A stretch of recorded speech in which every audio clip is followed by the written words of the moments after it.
सुरेश के दो बेटे थे, भीरू और धीरू। वो अपनी आखिरी वक्त में अपने बिस्तर पर था और उसके दोनों बेटे उसके पास आंखों में आंसू लिए बैठे थे। पिताजी, आप चिंता मत कीजिए, मैं और धीरू है ना, हम आपको कुछ नहीं होने देंगे। हाँ पिताजी, आप बस आराम कीजिए, डॉक्टर अभी आता ही होगा। मेरे बच्चों, मेरा अंतिम समय आ गया है। तुम दोनों मेरी बात ध्यान से सुनो।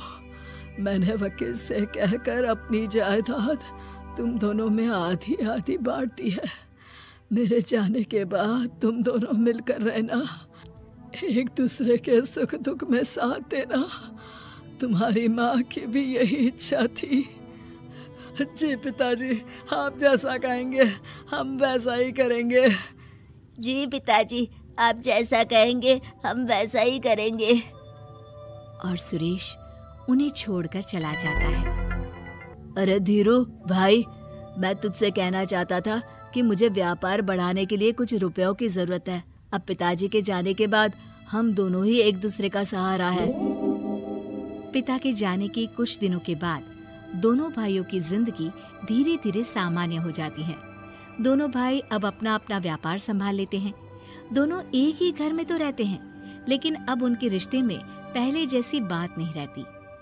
भीरू शुरू से ही लालची था, इसलिए सुरेश ने पहले ही उन दोनों में प्रॉपर्टी का हिस्सा बांटकर लड़ाई की गुंजाइश खत्म कर दी थी।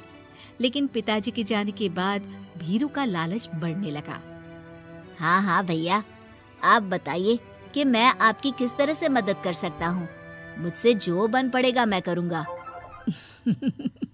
अच्छा तो भाई, तू ना मुझे अपनी गाय दे दे। वैसे भी तू पढ़ा लिखा मॉडर्न लड़का है, भला तू गाय का करेगा क्या? लेकिन इससे मेरी ना बहुत मदद हो जाएगी।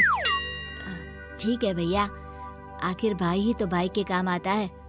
आप ले लीजिए मेरी गाय और उसे बेचकर आप उन रुपयों को अपने व्यापार में लगा लेना। बस फिर क्या था। भीरू अपने लालच की वजह से आए दिन धीरू से किसी न किसी बहाने पैसे या कीमती सामान ऐंठता रहता और बेचारा सीधा साधा धीरू उसकी मदद कर दिया करता। इसी तरह 2 साल बीत जाते हैं और दोनों भाई शादी कर लेते हैं। शादी होने के साथ ही अपनी बीवी के कहने पर भीरू अपना हिस्सा अलग कर लेता है। अब दोनों भाई अलग अलग रहने लगते हैं।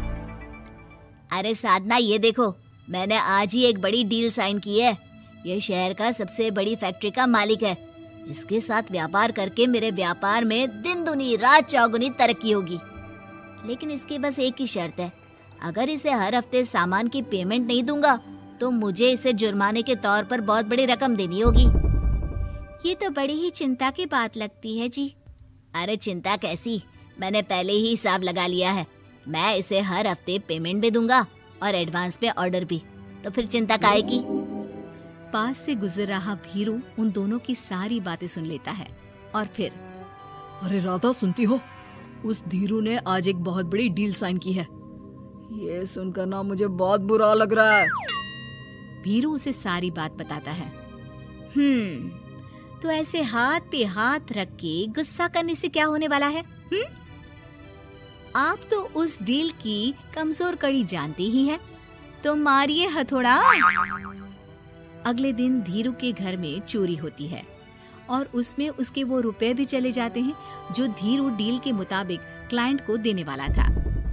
फिर शर्त के हिसाब से धीरू को जुर्माने की रकम देने के लिए अपना घर गिरवी रखना पड़ता है और उसका व्यापार भी बंद हो जाता है। सुनिए जी, आप दिल छोटा मत कीजिए। आप कोई ऐसा बिजनेस कीजिए जिसे आप जल्दी से जमा सके और कम पैसों से भी शुरू कर सके। आप फल सब्जियों का व्यापार शुरू कीजिए। तुम ठीक कहती हो, मैं कल से ही मंडी जाकर सब जानकारी लेकर आता हूँ। उधर भीरू और राधा धीरू की बर्बादी की खुशियां मनाने में लग जाते हैं और इधर धीरू खूब मेहनत करके फिर से अपनी आर्थिक हालात पटरी पर ले आता है। लेकिन फिर एक दिन, अजी सुनती हो, तुम यहाँ पर उसके बर्बाद होने की गलत फहमी में खुश हुए जा रहे थे और तुम्हारे भाई का फल सब्जियों का व्यापार बड़ा अच्छा चल निकला है। मैं अभी बाजार में उसकी दुकान देख कर आ रही हूँ। अरे भीड़ लगी हुई थी वहां तो फिर जल्दी से अपने खुराफाती दिमाग से कोई आइडिया निकालो इस मुसीबत का। आइडिया तो बहुत अच्छा है मेरे दिमाग में। अपने भाई से कह के इसके गोदाम में चूहे डलवा दूंगी, फिर देखना नजारा। राधा की चालाकी से धीरू का ये काम भी ठप हो जाता है। अब धीरू और उसकी पत्नी के लिए उधार पर जीने के अलावा कुछ नहीं बचा था। बेचारा ईमानदार धीरू अपने भाई भाभी की चालाकी की वजह से बहुत बुरे दिन काट रहा था। मैं तो बिल्कुल बर्बाद हो गया साधना। पिताजी का दिया हुआ अच्छा खासा बिजनेस संभाल रहा था, लेकिन मेरी किस्मत ने मुझे यहाँ लाकर खड़ा कर दिया। अब तो खाने के भी लाले पड़ रहे हैं। कोई नौकरी भी इतनी आसानी से नहीं मिल रही। मुझे माफ कर दो, मेरे साथ रहकर तुम्हें भी ये दिन देखने पड़ रहे हैं। देखिए जी, आप दिल छोटा मत कीजिए। भगवान कोई ना कोई रास्ता जरूर खोल देगा हमारे लिए। और मेरे दिमाग में तो एक अच्छा आइडिया आ भी गया। मैं बचपन से ही अपनी दादी, नानी और माँ को एक खास तरह का अचार बनाती देखती आई हूँ। वो अचार जितना टेस्टी होता है उतना ही उसे बनाना मुश्किल भी, लेकिन एक बार बन जाने पर वो जल्दी खराब भी नहीं होता जी। वो अचार सिर्फ हमारे ही गांव में बनता था, जिसे खरीदने के लिए दूर दूर से लोग आते थे। मैं सोचती हूँ वही अचार बनाने का काम हम शुरू करें तो। मैं बनाया करूंगी और आप उसे मार्केट में बेच आया करना। साधना, तुम्हारी बातों से मेरे मन में उम्मीद जाग उठी है, लेकिन ये सब काम शुरू करने के लिए रुपए कहाँ से आएंगे? ए जी, मेरी ये कंगन किस दिन काम आएंगी? आप इन्हें गिरवी रखवा लो और जब पैसे आ जाए तो इन्हें छुड़वा लेना। साधना बाजार जाकर अचार बनाने का सामान लेकर आती है।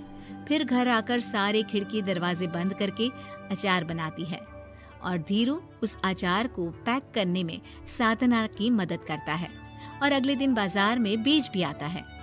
शुरू में सिर्फ 10 बोतल अचार ही बन पाता है, लेकिन उसे बेचकर हुए मुनाफे से अचार की बोतलें 10 से 50 और फिर 1000 और 10,000 हो जाती है। अब धीरू को अपने काम में मदद के लिए कुछ लोगों को भी काम पे रखना पड़ता है, लेकिन अचार अब भी साधना ही बनाती है और अपनी रेसिपी का सीक्रेट बनाए रखती है। अब देखते ही देखते धीरू साधना ब्रांड अचार आसपास के कई शहरों में मशहूर हो जाता है और धीरू के दिन एक बार फिर बदलते हैं। धीरू के पास अब भीरू से दुगना बड़ा घर, गाड़ी, धन, अचार की कई फैक्ट्रीज और नौकर चाकर होते हैं।